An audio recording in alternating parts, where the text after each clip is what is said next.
Hi student, myself Devin Kumar. Welcome to our YouTube channel Lakshya Education. Today we will discuss about a special topic that is universal law of gravitation.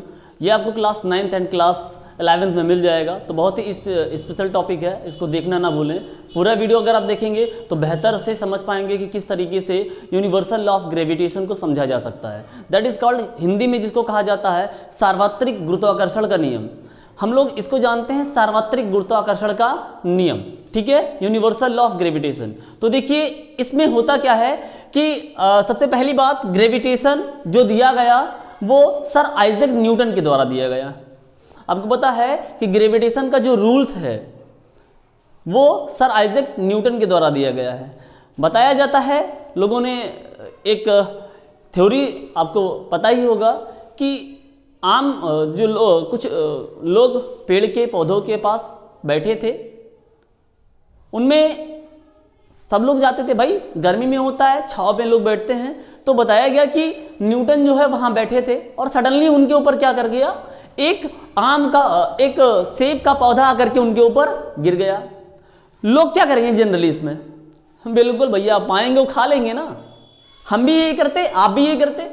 लेकिन उन्होंने इन बातों को सोचा, इस बातों को उन्होंने बहुत डीप सोचा और कुछ निष्कर्ष निकाला, खूब ढेर सारा ऑब्जर्वेशन किया और जाकर के एक निष्कर्ष निकाला कि ये अपने आप नहीं गिरा है, अपने आप ये गिरने वाला नहीं है, कोई फेंका होगा ऐसा भी नहीं है। तब क्या है, जब वो पेड़ की डाली से टूट के गिरा, अब आप जानते हैं कि वो इनर्शिया के द्वारा गिरता है, जड़त्व के नियम के द्वारा गिरता है।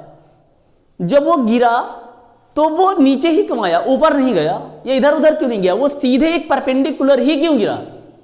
न्यूटन ने बताया कि ये एक बल है जो कौन काम कर रहा है, एक फोर्स है जो अर्थ लगा रहा है किस पर, दूसरे ऑब्जेक्ट पर लगा रहा है।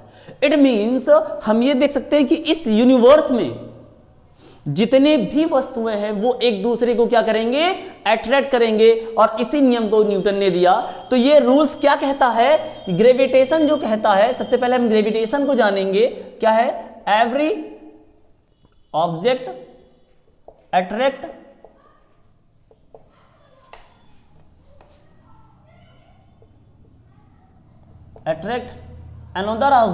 another object with some force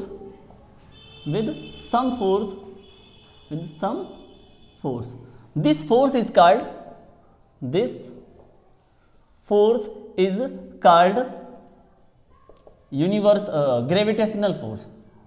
gravitational force। इस फोर्स को जो कहा गया वो क्या कह दिया गया, ग्रेविटेशनल फोर्स को कह दिया गया। अब खाली कह देना कुछ तो पूरा हो नहीं पाएगा, तो कुछ और नियम उन्होंने दिया। वो नियम क्या था, देखिए ये जो अट्रैक्शन फोर्स है ना, द फोर्स ऑफ अट्रैक्शन इन्होंने दो ऑब्जेक्ट के बीच में दिया।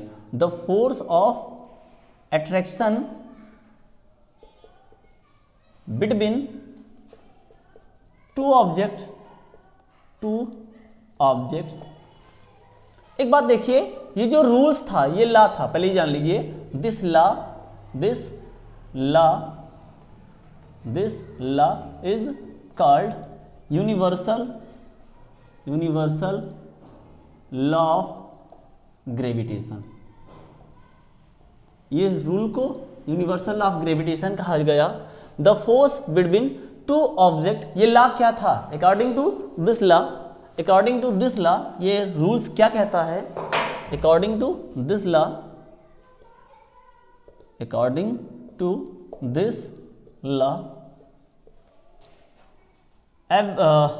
द फोर्स ऑफ अट्रैक्शन, ये जो रूल्स है, ये जो फोर्स अट्रैक्शन का लगा, the force of attraction between two objects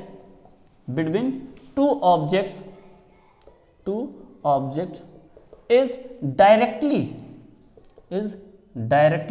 proportional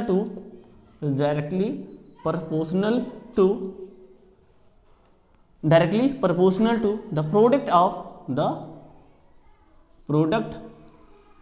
of their masses, उनके बीच में जो बल लग रहा है ना, उनके बीच में जो बल लग रहा है of their masses and inversely proportional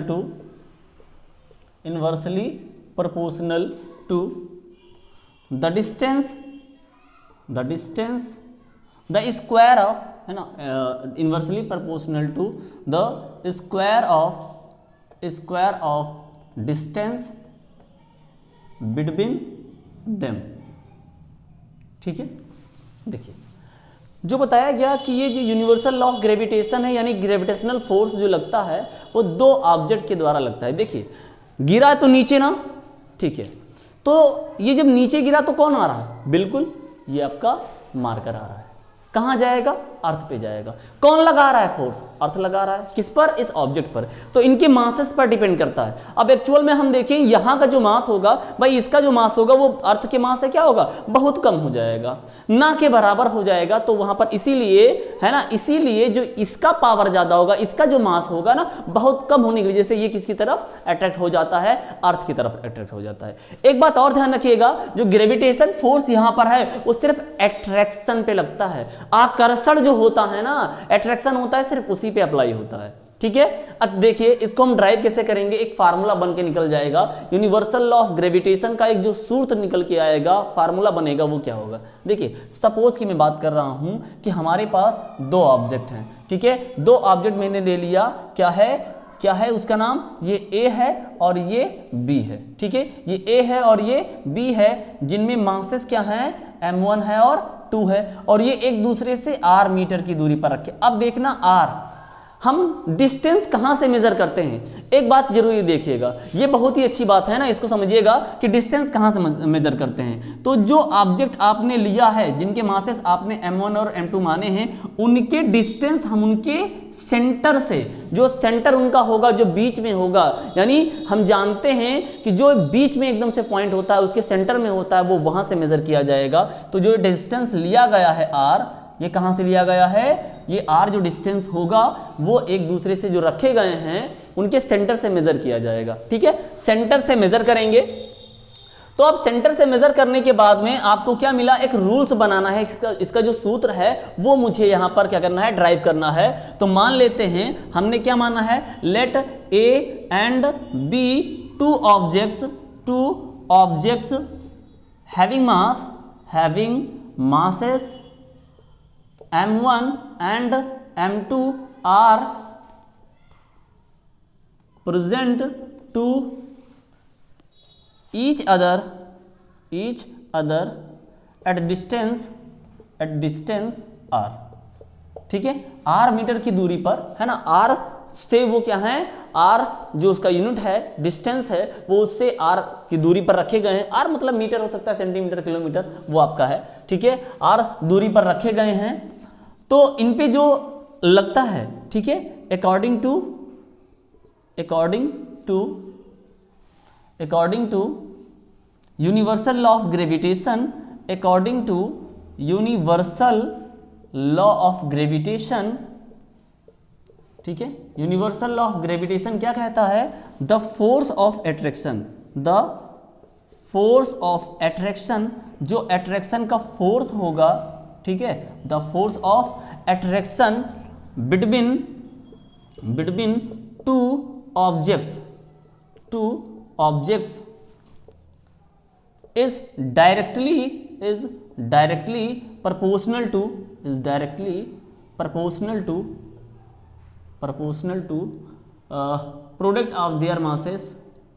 product of their masses, उनके masses के बीच में।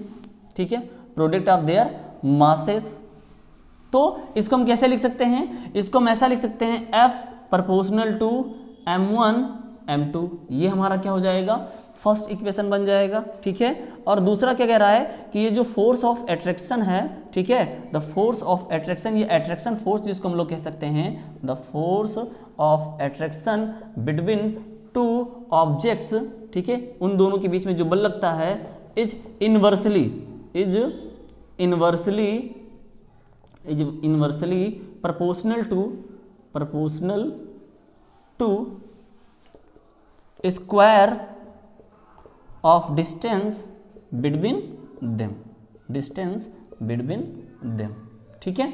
तो यहां पर जो मान लीजिए हम कहते हैं F is equal to F proportional to क्या हो जाएगा 1/r², ये आपका सेकंड हो गया। देखिए जो फोर्स लग रहा है उसको मैंने क्या मान लिया, वो प्रोपोर्शनल है किसके, उनके प्रोडक्ट ऑफ देयर मासेस के, यानी m1 और m2 के डायरेक्टली प्रोपोर्शनल है, जबकि इनवर्सली प्रोपोर्शनल किसके, उनके मासेस के बीच में। अब हम फ्रॉम इक्वेशन फर्स्ट और सेकंड देखते हैं, from equation first and second, इसको हम कंबाइंड फॉर्म में अगर लिखते हैं, ठीक है, या हम लिखते हैं combined form of combination of equation first and second, तो क्या मिल जाएगा, F proportional to m1 m2 upon r²। क्या हो जाएगा, F proportional to m1 m2 upon r²। अब एक बात आप जरूर जानते हैं कि जब कभी भी किसी कांस्टेंट को हटाया जाता है, जब कभी भी किसी ये जो प्रोपोर्शनल का सिंबल है इसको हटाया जाता है, तो क्या लिख दिया जाता है, एक कांस्टेंट लगाया जाता है। एक्चुअल में हम लोग जो पढ़ रहे हैं वो ग्रेविटेशन के बारे में पढ़ रहे हैं, तो यहाँ पर g लिख दिया गया और ये क्या हो गया m1 m2 अपॉन r²। अब देखिए ये आपका मिल जाएगा। अब देखिए यहाँ पर मैं जो थोड़ा सा इधर लिख दे रहा हूँ, थोड़ा समझेंगे। F is equal to g m1 m2 upon r²। तो ये g क्या है भाई, जी हमने जो लगाया अपने मन से उसको कुछ तो नाम देना पड़ेगा ना, कुछ तो कहेंगे। तो बिल्कुल जो g है, g क्या है, ठीक है, ये जो हमको दिखेगा ये क्या है, एक यूनिवर्सल कांस्टेंट, एक कांस्टेंट है, ठीक है, g इज अ कांस्टेंट, ठीक है, constant called universal gravitational constant. क्या कह देते हैं इसको, यूनिवर्सल ग्रेविटेशनल कांस्टेंट। इसको क्या कह दिया जाता है, कांस्टेंट, है ना, यूनिवर्सल ग्रेविटेशनल कांस्टेंट कह दिया जाता है। और क्या है जी, अब जी का हम जानते हैं कि किसी भी यूनिट आप जब कुछ लिखते हैं ना, तो उसका यूनिट फिजिक्स में सबसे ज़्यादा जो मेन होता है वो उसके यूनिट को लिखना होता है। तो यहाँ जी जो है उसका यूनिट अगर हम निकाल के देखेंगे तो ये फोर्स है, यानी न्यूटन होता है, r² है, क्या होगा, मीटर स्क्वायर हो जाएगा, m1 m2 है, मासेस हैं। तो हमें जब g निकालना होगा तो ये सब चीज़ें क्या होगा, ट्रांसफर करना पड़ेगा। अगर ये g निकालना है तो हमें यहाँ क्या करना पड़ेगा, ट्रांसफर करने पड़ेगा। तो ये इधर जाकर के मल्टीप्लाई करेगा और m1 m2 यहाँ जो मल्टीप्लाई कर रहे हैं यहाँ आकर के डिवाइड करेंगे। तो डायरेक्टली अगर हम g के खाली लिए देखेंगे, g के लिए जो एक्सप्रेशन बनेगा वो क्या बनेगा, f और r अपॉन m1 और m2। देखिए ये चीज़ें सिर्फ g के लिए बनेगा, ठीक है। तो g निकाल के अगर देखेंगे, फोर्स का जानते हैं न्यूटन होता है, और जो r² लिखा है उसका मीटर स्क्वायर हो जाएगा। तो यहाँ से हम जो देखेंगे कि जो SI यूनिट g का होगा, ठीक है, g का जो SI यूनिट होगा, SI यूनिट जो होगा वो क्या हो जाएगा, newton metre square per kilogram square, newton metre square per kilogram square. अब बात आई कि g की वैल्यू क्या होती है। देखिए कैपिटल G और स्मॉल g में थोड़ा सा आपको कन्फ्यूज़न ना रहे तो मैं आपको बता दूं कि स्मॉल g जो है वो क्या है, वो एक स्मॉल g जो आप देखेंगे, ठीक है, स्मॉल g जो आपको दिखेगा वो एक एक्सीलरेशन है, एक्सीलरेशन ड्यू टू ग्रेविटी। ये स्मॉल g जो है वो क्या है, एक्सीलरेशन ड्यू टू ग्रेविटी, जबकि कैपिटल G आपका यूनिवर्सल ग्रेविटेशनल कांस्टेंट होता है, ठीक है, जिसकी वैल्यू अगर हम देखें, जो g की वैल्यू होगी वो 6.67 10⁻⁻11 Newton metre square per kilogram square. ये किसकी वैल्यू है, कैपिटल G की। स्मॉल g की भी जान लीजिए कितना है, वो 9.8 मीटर पर सेकेंड स्क्वायर। हम ये किसकी बात करेंगे, अर्थ सरफेस पर जब होगा तो स्मॉल g की वैल्यू कितनी हो जाएगी, 9.8 हो जाएगा। और देखिए स्मॉल g, अब मैं आपके और भी आपको बताऊंगा इनके बीच में रिलेशन जो होगा, मैं अगले वीडियो में कोशिश करूंगा कि वो आपको सारी बातें जो यहाँ पे अभी डाउट्स होंगे वो क्लियर हो जाएंगे, क्योंकि स्मॉल जी और कैपिटल जी के बीच में भी रिलेशन मैं आपको एक सॉल्व करवाऊंगा। मैं आपको जरूर बता दूं कि स्मॉल जी और कैपिटल जी के बीच में जो रिलेशन होता है वो GME is equal to G small G RE squared, ये रिलेशन होता है। इसकी भी वीडियो मैं आपको बनाऊंगा और जरूर आपको पोस्ट करूंगा, बिल्कुल आप देखिएगा इसको कि किस तरीके से इसकी वैल्यू को निकाला जाता है और किस तरीके से हम जी की वैल्यू को निकालेंगे, इसके बारे में भी डिस्कस किया जाएगा। जो कि वीडियो आपको जब मिलेगी, ये जो साइंस का हमारा वीडियो होगा, ठीक है, साइंस का वीडियो होगा, उसमें आपको ये सारी बातें क्लियर होगी। फिलहाल आप जरूर ध्यान रखें कि स्मॉल जी जो होता है वो वेरिएबल होता है, उसकी वैल्यू फिक्स्ड होती नहीं होती है। जब कभी भी वो सरफेस पे, ठीक है, अगर हाइट बढ़ता जाता है तो वहां जी की वैल्यू कम होती जाती है स्मॉल जी की, लेकिन जो कैपिटल जी जो होता है, कैपिटल जी जो होता है वो कांस्टेंट होता है। कैसे निकाला जाएगा अगली वीडियो में आप देखेंगे। यहाँ पर जी की वैल्यू 6.67 10 की power -11 Newton metre square per kilogram. ये वीडियो में आपने जो जाना वो यूनिवर्सल लॉ ऑफ ग्रेविटेशन को जाना, ठीक है, और क्या रिलेशन इसमें होंगे और क्या बातें होंगी वो कोशिश करेंगे कि अगली वीडियो आपको जब मिले तो सारे डाउट्स आपके क्लियर हो जाएं। क्लियर स्टूडेंट, आपको वीडियो कैसा लगा कमेंट करके जरूर बताएं। अगर अभी तक आपने चैनल सब्सक्राइब ना किया हो तो चैनल को सब्सक्राइब करके बेल आइकन को प्रेस कर लें, जिससे कि नई वीडियो का नोटिफिकेशन आपको आता रहे। मिलते हैं अगली वीडियो में, बाय एंड टेक केयर।